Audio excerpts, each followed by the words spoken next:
Hey everybody, welcome back to Breakfast with Bob, day 3 from Hotel West End in beautiful Nice. My name is Bob Babbitt. We are brought to you by Master Spas, SFuels Go Longer, HOKA Let's Fly, Deboer Wetsuits, Form Smart Swim Goggles, Zoot Sports, the original triathlon brand, Quintana, Premium Plus Sports, and of course our Challenged Athletes Foundation. Speaking of Deboer Wetsuits, the creator, the founder, Mr. Deboer himself, Alex Deboer joins us. How you doing, Alex? Very good. Thank you very much for being on the show.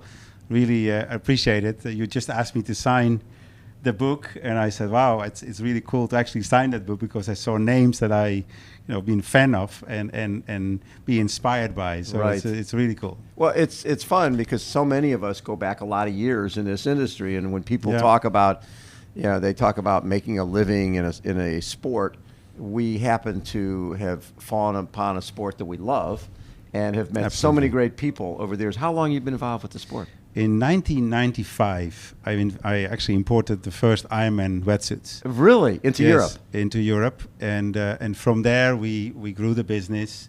In 2000, we got a license with Ironman. Our previous president, Lou Friedland, helped me to get the license. Yes. He told me, "Oh, you prove what you said." So since 95, 28 years. So you started with Ironman wetsuits, Yep. and then has it always been wetsuits? It's always been the vein in the company. Okay. It's been my passion, I must admit. It's a tough business, wetsuits, so it hasn't been always, let's say, the one who could drive the business. Right. We got then the license for apparel, headwear, backpacks in Europe. Supplied all the Ironman events from the day I signed the Ironman license in 2000 till today. Wow. Actually, to be honest. And but the passion of the business is wetsuits. Yeah. And how have wetsuits changed over the years? Because my history with wetsuits, when we first started Competitor Magazine in 1987, you know Dan Emfield from Slow Twitch, and Dan came to me and had written for me at Running and Triathlon News and wrote an article called Rubber Barons about the idea of I think people could swim in these wetsuits, and if we make them correctly, they'll swim faster than without them. Yeah. And that led to the advent of the swimming wetsuit, which really, think about it, changed the sport because you couldn't really do races in cold water without having serious issues. It made racing safer in so many different ways. Yeah. No, that is exactly. And I read actually an article of Dan a while ago, and he said, it's cutting and gluing, and there's not so much more about it. I mean, there was probably not so much more about it. But the world changed a lot, I can tell you. So over these years, the technology in rubbers, changing rubbers, going to the factory, seeing how it gets more buoyancy, more durability, then looking at swim positions, all that stuff, made actually wetsuit very complex. And it turned, I think the most important thing, and that's also why I actually came with the idea to make a premium wetsuit, which I'll tell you the story a little bit later about the Deboer, was because in the people's minds, exactly like you say, it was a safety point and it was to stay warm. Right. That's it. And it was a lucky thing that you went faster because you got buoyancy. But I was thinking, hey, there must be more to it. So it's not just a piece of product for safety. It's actually equipment. It's part of your of the 3 sports. Yes. Yeah, as people invest a lot of money in bikes because there's a lot of technology and a lot of thinking behind the bikes, especially nowadays with the wind tunnels, etc., etc. And that's what we are aiming and doing actually currently. We're doing so much testing. I mean, people have no idea how much money, but also time and passion we put into testing wetsuits. Yes. And it's really it's cool. So it makes me every day smile when I see the results. Sometimes it makes me also like, okay, we need to do better. Yes. I have to go back. Actually, just was in Asia for 10 days, meeting with the factories, with fabric developers, with lining developers, etc., etc. It's just, I mean, you hear it's a passion. You mentioned Jan Frodeno before we started chatting, and there was some connection there with really taking Deboer wetsuits to where they are now. It is. People might know that I started a brand after Ironman. It's called Dare to Try. And yes. and that brand was more for beginner athletes, and also I definitely made wetsuits, in my opinion, better. But it wasn't quite there yet. I mean, we're selling wetsuits of $200 up to $500-600. And I was at some point, I was at the factory and looked at some fabrics and things. I said, yeah, but I want to do it different. Can we make something more advanced? Right, like more forget about yes. not just do another print for the other years. Right. This is a new model. And so now, so park it there. So with that idea, I made the first prototypes. In 2018, I was actually with a wetsuit from Dare to Try, called it the Max Speed in Kona. Yes. I rented a little booth, had one mannequin with the suit on, and people were like, what is this, right? And then on your party, on the Thank God I'm Not Racing party, yes, I met Jan.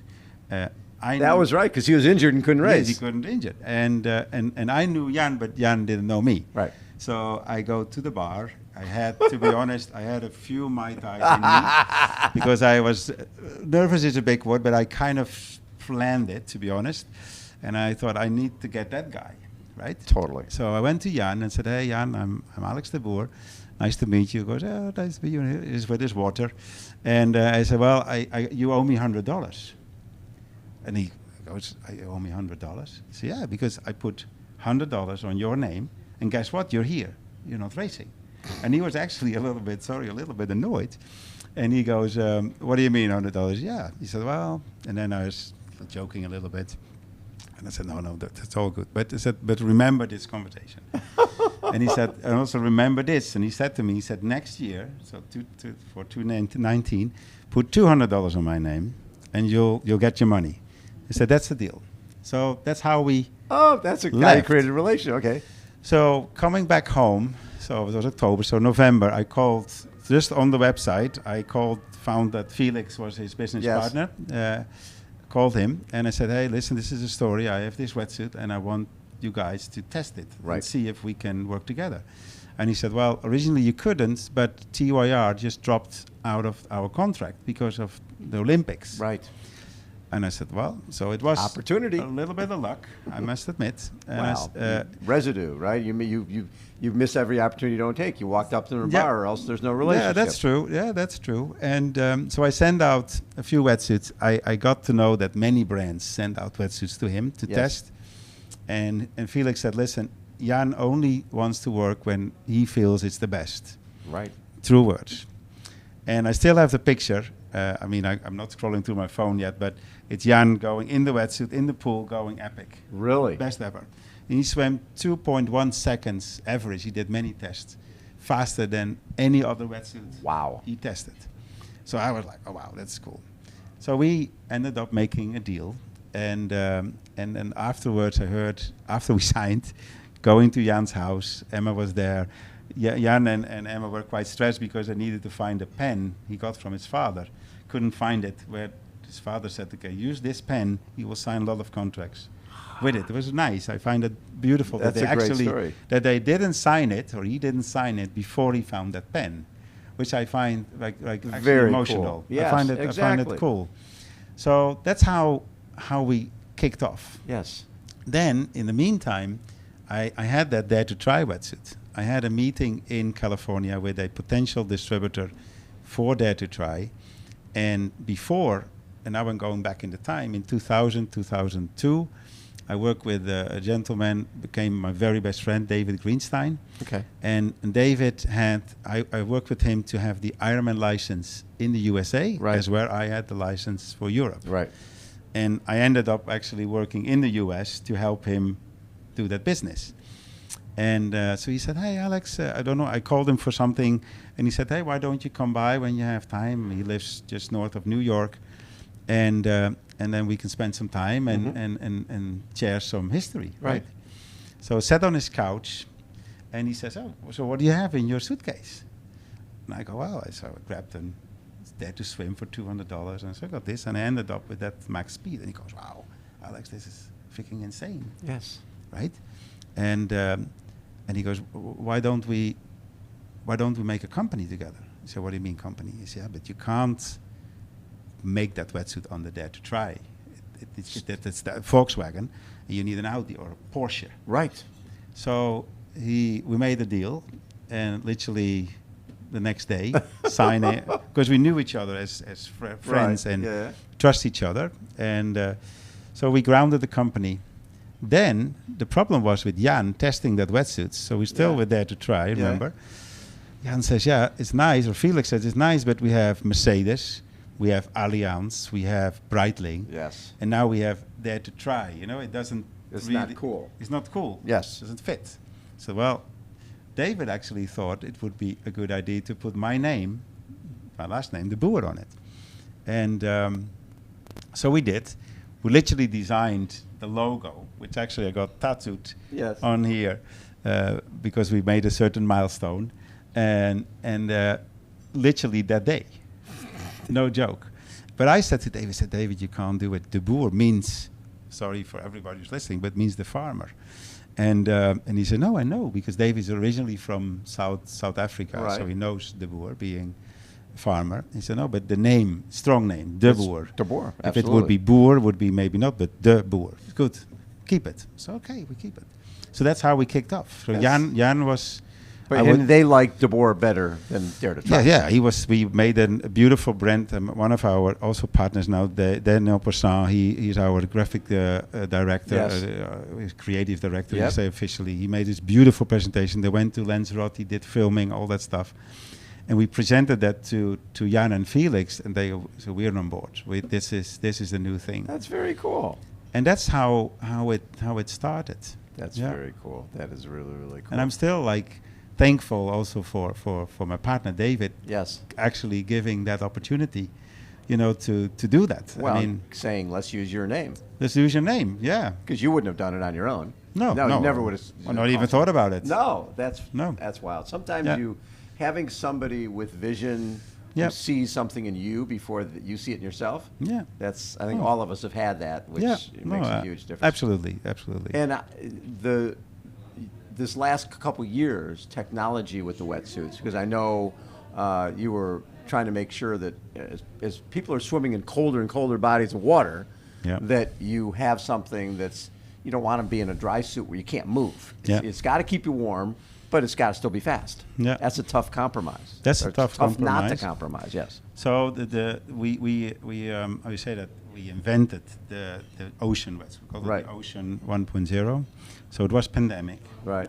The sales, we started off remember, we launched in 2019. Oh my God, yeah. And then 2020 pandemic, right? And David and I were on the call, and I still remember, I was in my car in front of my house because I was actually heading home, and he said, Alex, are we going to keep this alive? He said, because what are we going to do? Yeah, no business. And I said, the only thing I can do, I can try to work on a wetsuit that people can swim outdoors, but then in cold water. Right, because So I used my information and let's say experience, and also obviously contacts with the factories, and at that time was no more flying, so it's all FedEx, shipments of fabrics and things. So we created actually pretty fast the Ocean 1.0, and it saved the company. Wow. To be honest, we were selling literally a lot of wetsuits, and we recently signed a deal with Norseman. So we changed the name. So there's a new wetsuit coming out now. It's very soon, actually this month they're going to ship, and it's called the Norseman 3.0.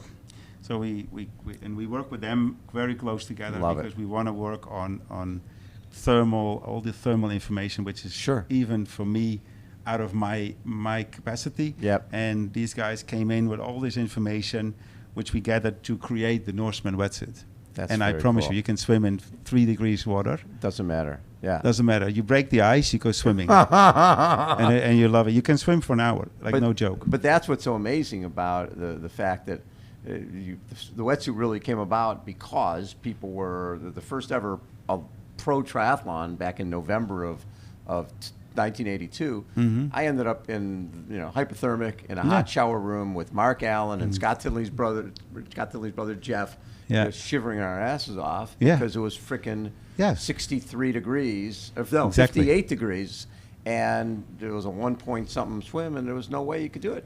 And the wetsuit came about to save that. And now as triathlons become a year-round sport, there's the only limitation is how do you stay warm enough so that and you forget about staying warm in the water is great, but you also coming out of the water and getting on a bike when you don't have your faculties because you're hypothermic is dangerous. Yeah. So that's dangerous. A huge part of the safety you're bringing to the table for these cold water swims. Yeah, and and in here like people who are swimming like 100 kilometers, 60 kilometers, and it's insane. It is. I mean, for me, it's insane, but they manage. Was your background swimming? I'm not. My background I'm a technical engineer. I'm a mechanical engineer, and I started business because I just like to do business. Right. My mother wasn't happy. She said, "I went all these years to school. I'm actually very good in technical drawing," but that came a little bit, obsolete. Right. Literally the year I finished the school, then all these computers came in. You can do it, you don't need technical. I didn't do this anymore. But no, I'm not really a swimmer. I started myself in triathlon in actually 5 years later. Like really, I started triathlon earlier, before I started the wetsuits, obviously. But I did my first Ironman distance in the Netherlands. That was back in the day, the Holland Triathlon. I'm sure this thing is one of the oldest after Hawaii. And but I really love swimming. I'm not a great swimmer. I mean, I'm an average swimmer, I guess. But it's therapeutic. It's therapeutic, and every morning after my swim, I feel so much better and not stressed. And if I don't swim, even my colleagues they said, "No, Alex, you haven't been swimming, right?" I said, "No, not okay." Yeah, you better get away. Yeah, so and the best part is how many great ideas do we have when we're in a hot yoga class, when we're swimming, when we're running. Exactly. I sprint to the car after class. I'm like, I got to come up with something so I can write something down while I'm doing this. Absolutely. Yeah. So something I like to share with everybody. I mean, I'm sure you've seen that we partnered up with Santara Tech. I mean, I think most of the viewers will know that Jan Frodeno, Christian Blumenfeld, Gustav Eden, Chelsea Sodaro, Daniel Beckengard. I mean, the list everybody who I forget, sorry, excuse. I'm not forgetting, but not mention. Excuse me. But the thing for us, I mean, we are now at the point that I wanted to be innovative. Right. And we came up with 1.0. The 2.0 was let's say an increase, like a better version. Right. Then we came with the 3.0, which is currently the one with the fish skin and the new technology. We flew out to Bergen to meet Olaf Alexander Boel, which was not Santara Tech back then, but it was for the Sub 7. Right. Remember that event? With a lot of testing. I can tell you, everybody that had the days of just getting rubber and glue and put it together is gone. Yes. But we did honestly a lot of testing, lactate testing, obviously everything, everything. And so then they created the company Santara Tech, and we partnered up with them, and they were very interested to be with us because they said, listen, you are one of the companies, I have more companies that partner, but who are really want to be innovative, right? Who really want to turn the stones 5 times and see how can we make a wetsuit better. So we went to flume testing in Tenerife. If you go on their YouTube, you can see everybody watch it. It's amazing. We're going back in November again, and that will be like at least every other month. We go testing. Wow. So it will be, it's a really cool journey. Yes, it's fun. And it makes me also proud that pro athletes, I'm not going to mention name obviously, because who came to me like when I was on other events, Alex, I need to swim your wetsuit because you guys really... It's cutting edge. It's cutting edge. Yes. And I'm really proud to have my name on it for sure, although it doesn't feel like my name anymore. Right. It's become because it's a brand. It's a brand, right? Yes. But it's nice when, I must admit, and I love that when Jan or when Christian has the blue wetsuits on his belly and he finishes, of course. Love it. I love it. Thank you, buddy. Appreciate the support of the show, but just appreciate the years and years of friendship. It's been always a treat, and it's great to have you in the sport. Thank you very much. Alex Deboer has been our guest. Again, that's the one of our favorite people on the planet, been in the sport forever, always giving back, always trying to create greater product. This is Breakfast with Bob, Day 3, Hotel West End. Hold on. We'll be right back.